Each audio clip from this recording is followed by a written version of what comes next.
ধন্যবাদ সুমন আপনাকে। আপনি যেমনটা ঢাকা নিউ মার্কেটের এলাকার খবর জানিয়েছেন, তেমনিভাবে কিন্তু আসলে চট্টগ্রামেও সড়ক নিয়ন্ত্রণে আমরা সড়কের যে যানবাহন আছে সেই যানবাহন নিয়ন্ত্রণে আমরা দেখছি শিক্ষার্থীদের অবস্থান দেখা যাচ্ছে সড়ক জুড়ে চট্টগ্রামের সব জায়গা যেখানে গুরুত্বপূর্ণ মোড় আছে, যেখানে ট্রাফিক পুলিশের অবস্থান থাকতো, সেখানে কিন্তু আমরা দেখছি শিক্ষার্থী যারা আছে, বিভিন্ন কলেজ বিশ্ববিদ্যালয়ের শিক্ষার্থী যারা আছে তারাই নেমে পড়েছেন। একই সাথে রেড ক্রিসেন্ট সহ তাদের অবস্থান দেখা যাচ্ছে, আনসার বাহিনীর অবস্থান দেখা যাচ্ছে। তবে শিক্ষার্থীদের সংখ্যা কিন্তু অনেকটা বেশি। তারা স্বেচ্ছাসেবকের জ্যাকেট পরেই কিন্তু তারা রাস্তায় নেমেছে। আজকে তারা বিভিন্ন জায়গায় পরিবহনগুলো নিয়ন্ত্রণ করছে। একই সাথে ছাত্রদের পাশাপাশি আমরা দেখছি শিক্ষার্থী যারা আছে তারাও কিন্তু এখানে ছাত্রী যারা আছে তারাও কিন্তু অবস্থান নিয়েছেন।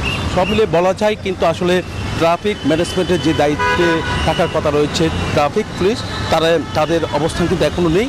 সেনাবাহিনীর যে নিয়ন্ত্রণ এখনও পর্যন্ত, তাদের যে নিয়ন্ত্রণ করার জন্য তাদের যে সতর্ক অবস্থান, সেই সতর্ক অবস্থানে কিন্তু শিক্ষার্থীরা চেষ্টা চালিয়ে যাচ্ছে পরিবহনকে শৃঙ্খলা ফেরানোর জন্য। এই ছিল আমার এখানকার সর্বশেষ। ফিরে যাচ্ছি স্টুডিওতে লাইভার কাছে।